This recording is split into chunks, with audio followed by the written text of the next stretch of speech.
Em 1444, em 1444, 6 caravelas portuguesas chegam em Lagos, no Algarve, sul de Portugal.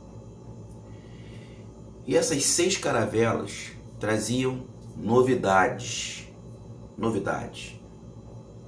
A população ficou alvoroçada, todos foram até o porto para receber essas novidades. Em 1444, Lagos, Algarve, sul de Portugal. Nos porões dessas 6 caravelas estavam e foram desembarcados 235 capturados. 235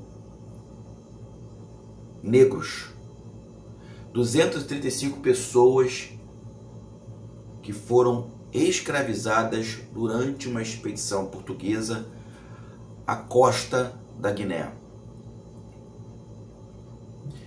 E eles foram recebidos por uma figura muito importante historicamente.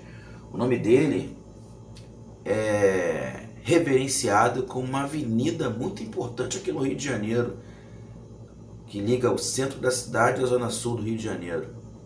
O nome dessa personalidade muito importante era Infante Dom Henrique, montado em seu cavalo poderoso, irmão do regente, e ele, em parceria com a Igreja Católica, dividiu esses 235 cativos, 235 negros, humanos. Esse número, dentro desse número, tinha crianças, maridos, mulheres, irmãos, filhos, que foram separados aos prantos. Mães que batiam seus rostos no chão, de desespero pela separação dos seus próprios filhos. Os mais novos foram para os monastérios, para as igrejas. Foi feita uma divisão. E dali por diante nascia o mercado do sofrimento, o mercado da maldade, o mercado que durou 350 anos, o mercado que matou muitas pessoas, o mercado que escravizou muitas pessoas e destruiu o continente africano. Trago para vocês uma rápida cronologia dos principais fatos durante o início do período da colonização do continente africano.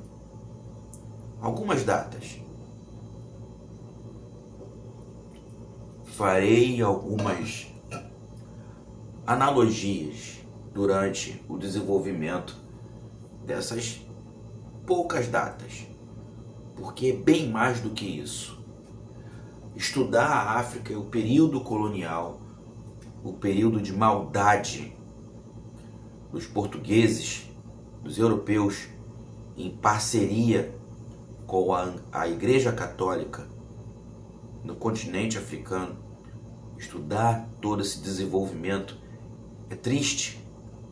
E a conclusão é que temos hoje, 2024 acabando, o último sábado de 2024, na semana que vem, 2025 já, é que temos ainda, não apenas aqui no Brasil, com a segunda maior população negra do mundo, que a primeira fica na Nigéria, ainda temos o racismo entranhado em nossa sociedade. E você pode até não concordar com o que eu estou falando, mas todos os dias isso acontece. O racismo é bem maior do que a cor da pele atualmente. O racismo, ele conseguiu abraçar os próprios negros ou descendentes. O racismo, ele convive conosco na vida econômica. O racismo, ele convive na barbaridade social. O racismo convive na violência religiosa, na violência cultural, que infelizmente os próprios negros também fazem parte. E por quê? Porque não existe consciência de pertencimento, principalmente aqui no Brasil. Nós não conhecemos o nosso passado. Durante muito tempo, falsos heróis foram criados. Infante Dom Henrique é um deles. Ele não merecia ser o nome de uma avenida tão importante no Rio de Janeiro. Não, ele não merecia. Que tipo de herói foi ele? Que tipo de herói foi ele? E são tantos. Levando em consideração que o ensino da história só chegou aqui no Brasil em 1848, para o nível da 6ª série. E durante muitos anos, até os anos 30, o ensino da história no Brasil ainda era a história do Ocidente europeu, baseado na cultura francesa. E a história nunca teve muito peso aqui no Brasil. Durante o período da ditadura militar, é claro, a história perdeu todo o seu contexto. Não era nem obrigatório. E isso, de um tempo para cá, a história vem se renovando. Com novas descobertas, com novos professores, com novas pesquisas.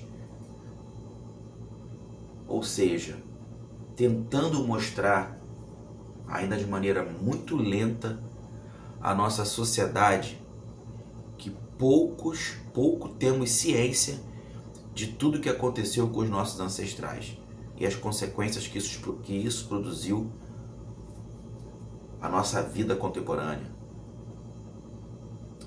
Bem, eu tenho para vocês um início, mas é muito mais do que isso.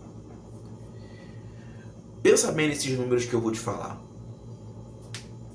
Em 350 anos, entre 23 a 24 milhões de negros saíram da sua terra natal, o continente africano, para que fossem traficados no Oceano Atlântico em tumbeiros, isso, verdadeiras tumbas navegantes que abasteciam o continente europeu, que abasteciam o continente americano de ponta a ponta.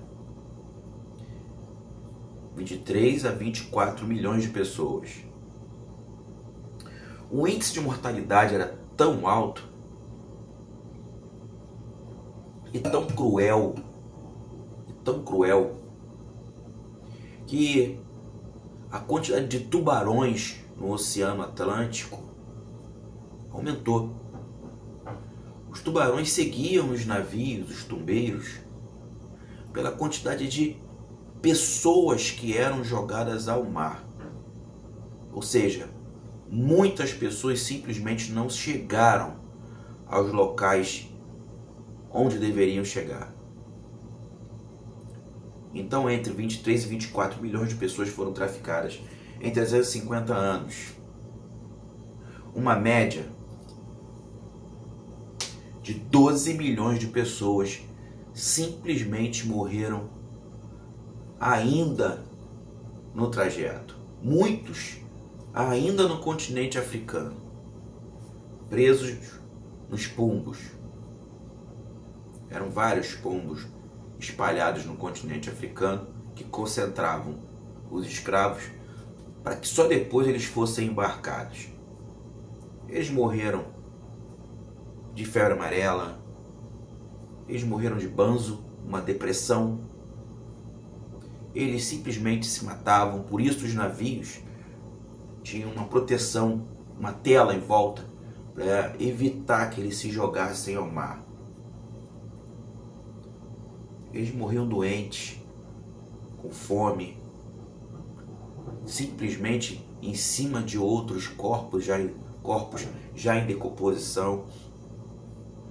E quando eles chegavam no continente, no objetivo, seja o continente europeu quanto o continente americano, muitos morriam ainda antes de serem comprados como peças para que fossem aos engenhos, que eram os locais principais. Depois Minas, depois foi ampliando o negócio do mal, a escravidão. Destruição, o maior genocídio já visto na face da terra. E tudo isso baseado numa teoria de diminuição de um ser humano pela cor da pele dele. E desse local, desse continente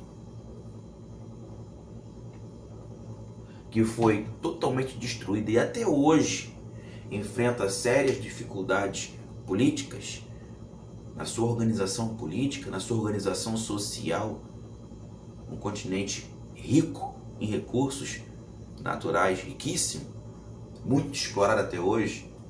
Alguns países já estão no top, conseguindo, como Nigéria, por exemplo, com novas descobertas, como a exploração do petróleo e gás, além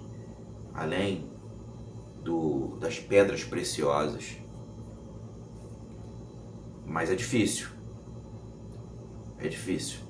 A sociedade africana ainda é muito confusa, exatamente por essa destruição social, essa destruição política e econômica que houve do continente pelos europeus. Mas olha só, esse processo de destruição dos africanos, dos nossos ancestrais, ele só aconteceu, aliás, porque os próprios africanos ajudaram a escravizar, ajudaram na escravidão proporcionada pelos portugueses. Jefferson, já existia escravidão na África? Já. É comum na humanidade essa submissão, mas não da maneira que nós entendemos, não a maneira ocidental, não a maneira mercantilista, a maneira europeia. A forma de escravidão era a submissão, a tributação, a serventia, o trabalho doméstico. Ela não se tratava de um bem de prestígio até então. Com o contato dos portugueses, com a apresentação de uma nova cultura, a apresentação de uma nova mola econômica, uma mola mestra, as coisas foram mudando. E com o próprio auxílio dos negros, dos africanos, a própria pele foi traída pela busca do vil metal, pela manutenção dos privilégios, pela vaidade. O maior traficante de escravos do continente africano, Xaxá, que fez negócios durante muitos anos, morreu milionário, com mais de 80 anos de idade, com mais de 82 netos, várias esposas, Xaxá. E até hoje, os descendentes da sua família ainda ocupam cargos importantes dentro da vida pública em Benin, por exemplo. Ele fez parceria com os Fon, com o reino da Omé, e passaram a escravizar as demais etnias submissas. Então a escravidão é muito complexa. Esse momento foi muito complexo da história da humanidade. A única certeza é que foi muito triste. Muito triste. Imagina você, uma embarcação, jogando 3 a 4 corpos por dia no Oceano Atlântico. Vou te dar um exemplo. A Flor da Bahia, a embarcação Flor da Bahia, perdeu 192 escravos de uma embarcação com 557 cativos. 192 morreram e foram jogados ao mar, de Moçambique até Salvador. Muitas cartas foram encontradas nos relatórios dos comandantes dos navios do perigo, da quantidade de tubarões que rodeavam os navios e consequentemente chegavam ao continente americano. Mas tudo isso começou em 1444. Em 1448 começa a procura por mais escravos. Em 1448 começa a corrida pela escravidão.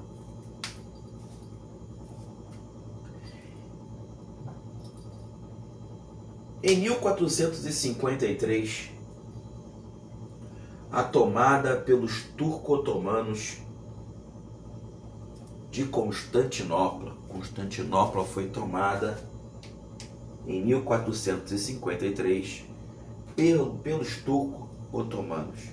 Antes disso, em 1450, os portugueses colocaram os pés de fato pela primeira vez em solo africano. Eles foram os primeiros a colocarem os pés em solo africano. E os últimos a saírem em 1974, durante a queda da ditadura Salazar. Durante a queda, esse processo de queda e de enfraquecimento desse viés político, do terror. 1444, 6 caravelas chegaram em Algarve, mas eles não pisaram no solo. Eles conseguiram aprisionar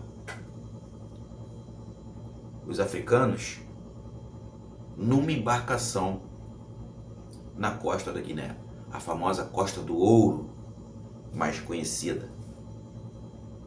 1450 eles colocam os pés. 1453 Constantinopla é tomada pelos turco-otomanos. 1454 a publicação da Bíblia de Gutenberg, muito importante, porque a Bíblia de Gutenberg foi o primeiro livro impresso na Europa.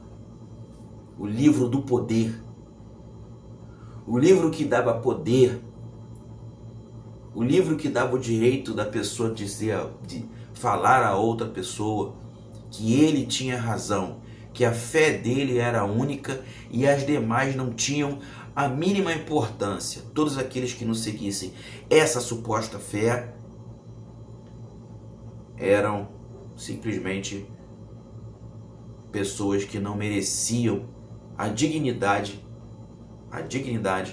da própria liberdade cultural. A data 1454, Bíblia de Gutenberg, primeiro livro impresso na Europa. Em 1455, um grande acontecimento. Romanus Pontifex. O Papa Nicolau V autoriza os portugueses a escravizar os infiéis no continente africano e no continente asiático. Romanus Pontifex, em 1455, Papa Nicolau V autoriza os portugueses a escravizar os infiéis no continente africano e no continente asiático. Baseado em quê? Na teoria camita. Na cor da pele. Na cor da pele, gente. Na cor da pele. Então, a igreja, solidificada por aqueles que conhecem a vida espiritual do mundo, os donos da verdade, com toda a sua sabedoria eclesiástica, chegaram à conclusão e ratificaram o Romanus Pontifex. Papa Nicolau V falou: pode escravizar todos aqueles que estiverem no continente africano e também no continente asiático. E espalhou a teoria camita. E começa a perseguição aos negros. Começa a perseguição aos negros.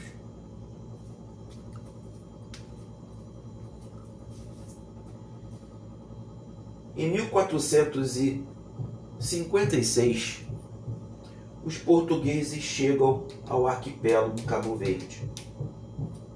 1456. E aí eu passo para outro acontecimento para você. Aí eu falo para você sobre as Ilhas Afortunadas. Porque foram as Ilhas Afortunadas que conseguiram levar os europeus até o continente africano.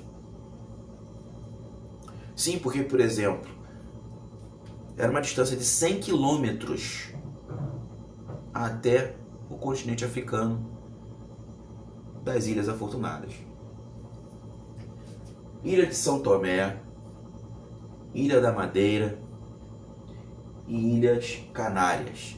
As Ilhas Canárias tinham uma proximidade de 100 quilômetros ao continente africano. Durante muito tempo, os europeus disseram que todas essas ilhas eram inabitadas. Não tinha ninguém lá. Porque ali eles plantaram os primeiros canaviais. As Ilhas Afortunadas eram conhecidas também pela sua produção intensa, ficaram conhecidas pela produção intensa de açúcar. Mas não, gente, elas não eram inabitadas. Elas tinham uma população. E essa etnia eram os guanchos. Os guanchos habitavam as Ilhas Canárias. Os guanchos eram uma etnia muito próxima dos berberes.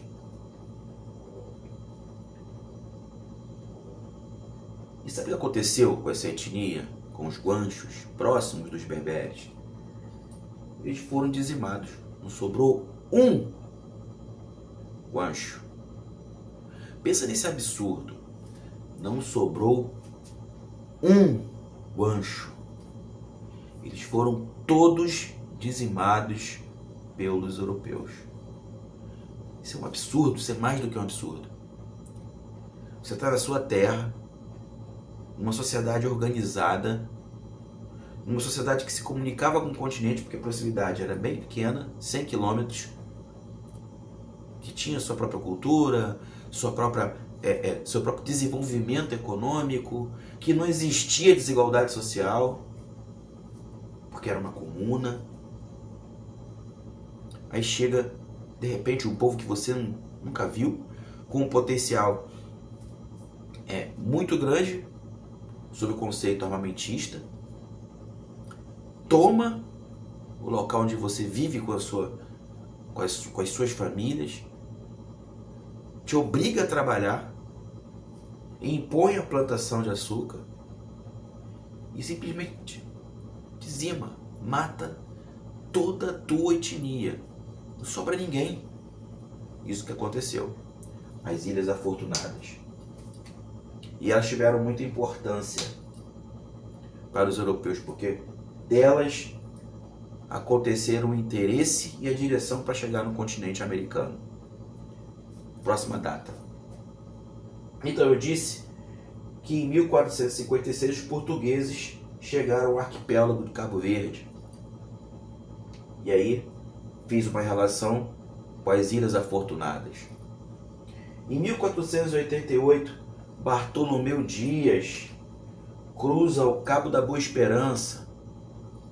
O neto de Bartolomeu Dias ficou durante 6 anos aprisionado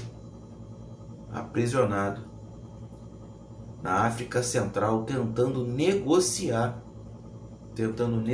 sua saída depois de uma tentativa de aproximação de uma etnia muito importante. Eu falei aqui em um dos vídeos, se você observar os vídeos anteriores, vai entender do que eu estou falando. Então, em 1488, Bartolomeu Dias cruza o Cabo da Boa Esperança. Em 1494 acontece o Tratado de Tordesilhas, onde Portugal e Espanha, diante de uma avaliação da Igreja Católica, dividem o mundo entre eles, Portugal e Espanha. À época, duas potências, auxiliados e amparados pela Igreja Católica, resolveram dividir o mundo em dois, em 1494. Em 1496, os judeus de Portugal são obrigados a se converter ao cristianismo. Sim, em 1496, logo depois do Tratado de Tordesilhas, que foi em 1494, os judeus portugueses são obrigados a se converter ao cristianismo. Olha o processo de crescimento e destruição social.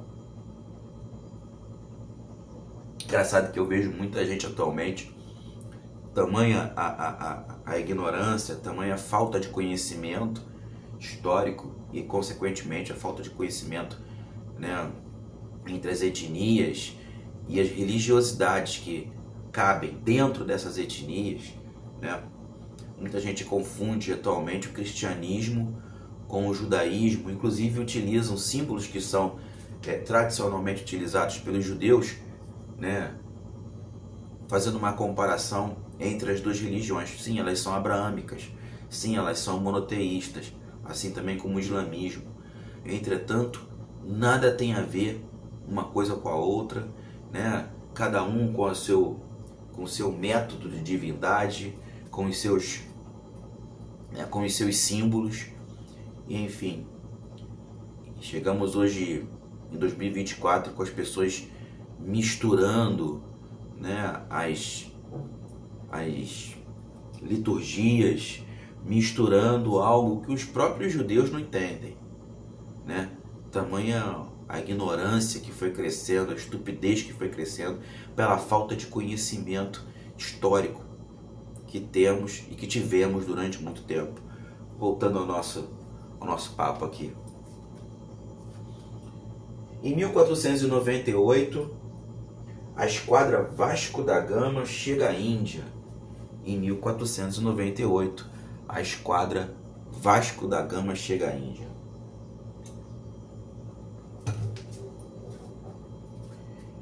Em 1500, Pedro Álvares Cabral chega à Bahia. Ele descobriu alguma coisa? Ele não descobriu nada. Exatamente nada. Ele não descobriu nada porque aqui no Brasil já havia população. E muito grande, muito bem organizada, com a sua própria cultura, com a sua própria religiosidade, com a sua forma de organização social, onde ninguém passava fome, uma sociedade igualitária, uma sociedade que tinha como base principal o respeito à natureza, o respeito aos recursos naturais, a sustentabilidade ambiental, algo que nós estamos tentando ensinar hoje, em 2024, já era feito lá atrás pelos verdadeiros donos do Brasil. E que são diversas teorias para que eles tenham chegado aqui no continente americano, aqui na América do Sul. Mas é fato, também são filhos da mãe África.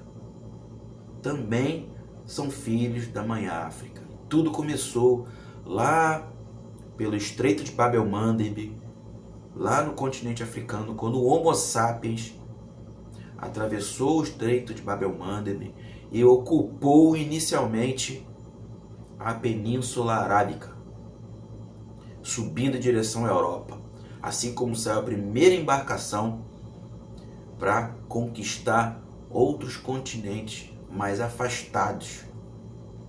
A primeira navegação marítima foi e aconteceu pelos negros. E assim eles foram ocupando todo o território terrestre. Sendo redundante, inclusive. Todo o planeta foi sendo ocupado pelos africanos. E acontecendo uma adaptação devido ao clima, devido ao ambiente de cada local que foi ocupado por eles. Então, os índios também eram filhos da mãe África. Em 1500, Pedro Álvares Cabral pisou em solo brasileiro, solo já ocupado. Durante muito tempo, eu aprendi. Quem descobriu o Brasil? Pedro Álvares Cabral. Não. Foi uma apropriação. Não foi uma descoberta. Foi um furto. Foi um roubo. Isso é o mínimo que aconteceu, foi isso aí. Quem sabe se nós não tivéssemos sido colonizados pelos portugueses, como seria o nosso desenvolvimento socioeconômico, o nosso desenvolvimento social? Já que temos tantos recursos, somos um país tão grande. É um lance para a gente poder pensar, não é? Enfim, Pedro Álvares Cabral pisa, chega à Bahia. E aí eu trago um número para você, fazendo uma mistura aí cronológica, um marco temporal. Por quê? Por quê? Olha só esse número que eu vou te trazer. Em 1585, a população brasileira era de 60 mil habitantes, sem contar os índios e os cativos, certo? 60 mil habitantes. Esse era o número. Em 1585, tá? Em 1600,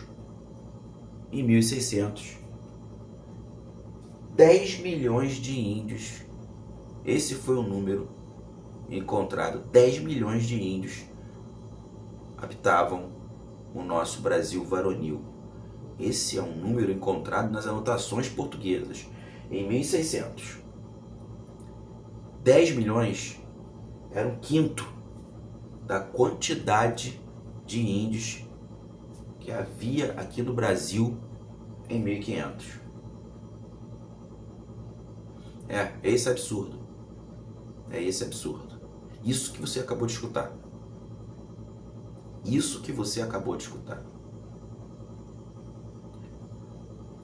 Foram dizimados também.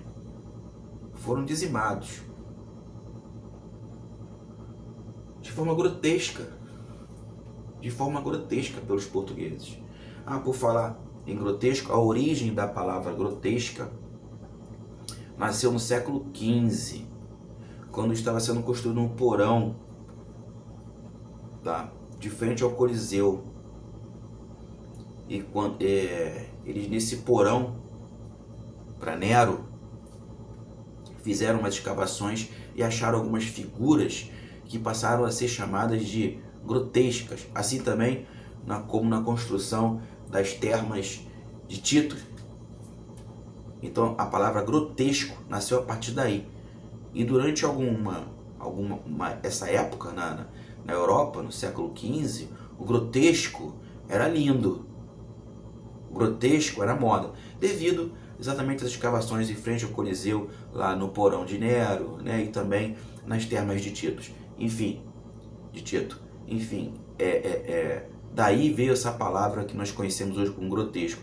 Depois se tornou, né, o grotesco passou a ser algo feio, passou a ser algo terrível, mas durante o século XV ainda tinha outro sentido essa palavra. Enfim, voltando aqui ao nosso grotesco, ao Império do Grotesco, como diz Muniz Sodré, grande professor, livro maravilhoso, Império do Grotesco.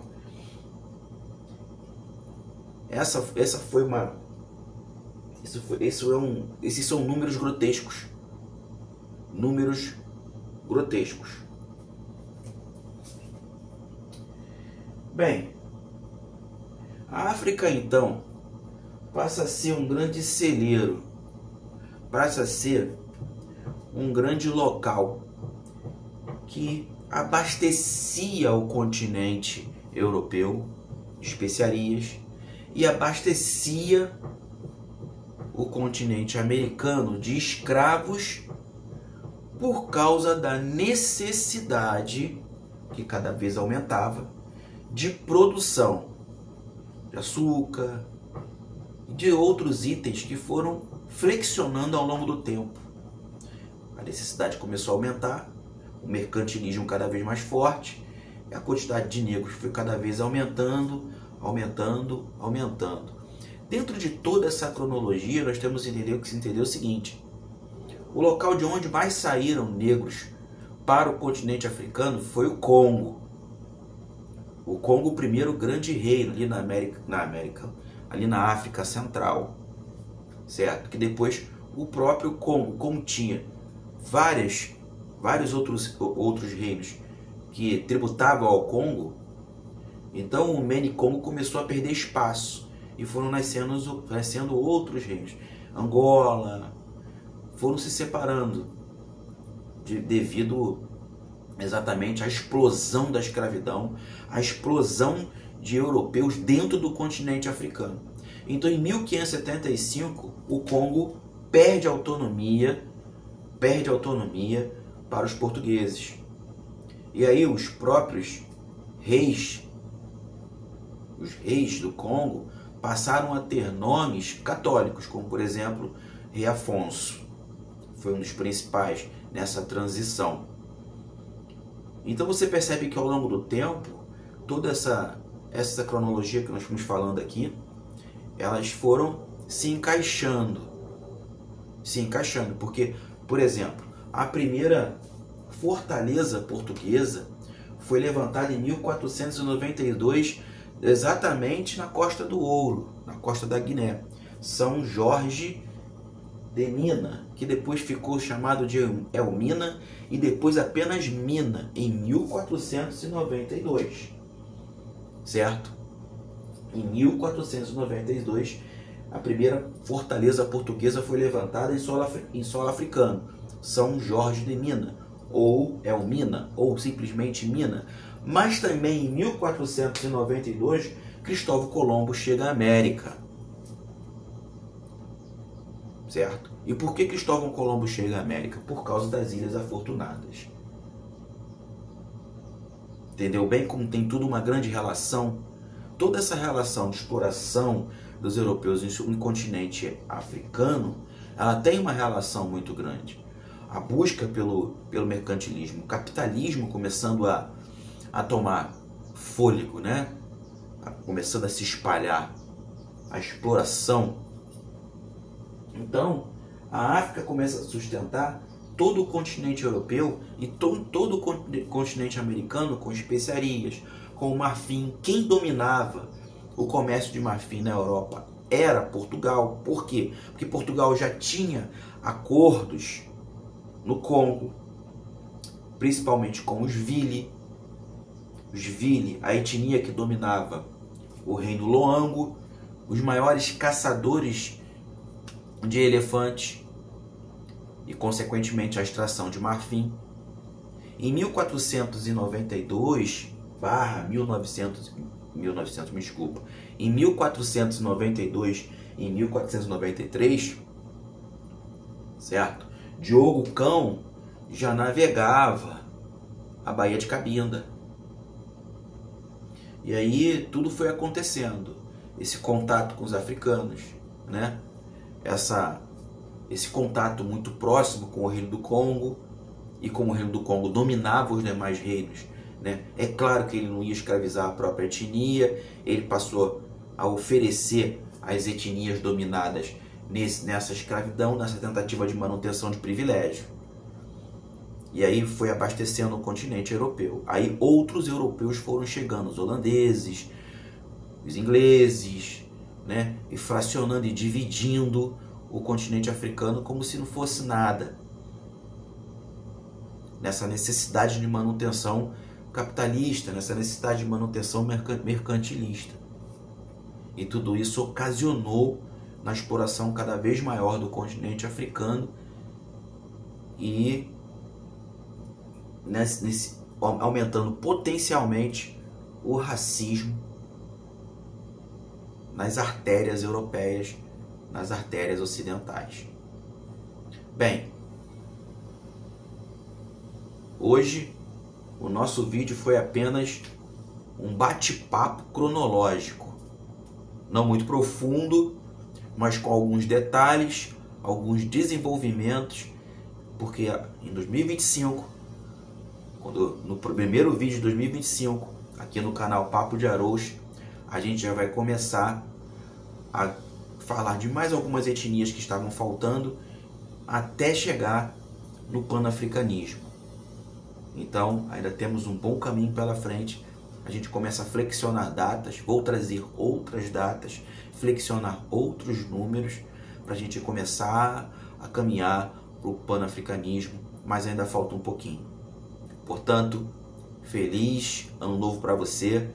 Continue curtindo o canal, venham comentar comigo, façam perguntas. Não sou o dono da verdade, estou muito longe disso. Estou aqui apenas trocando um pouquinho de informação com vocês de um assunto que é maravilhoso, de um assunto que eu amo, porque eu sou africano, eu tenho ancestralidade africana em todos os sentidos e gosto muito de falar sobre esse assunto, porque se a gente não conhecer o nosso passado, a gente continua sem consciência de pertencimento. O único caminho para a gente conseguir quebrar todo esse preconceito e evoluir socialmente é exatamente tendo consciência de pertencimento, sabendo como nós sofremos e como chegamos até aqui.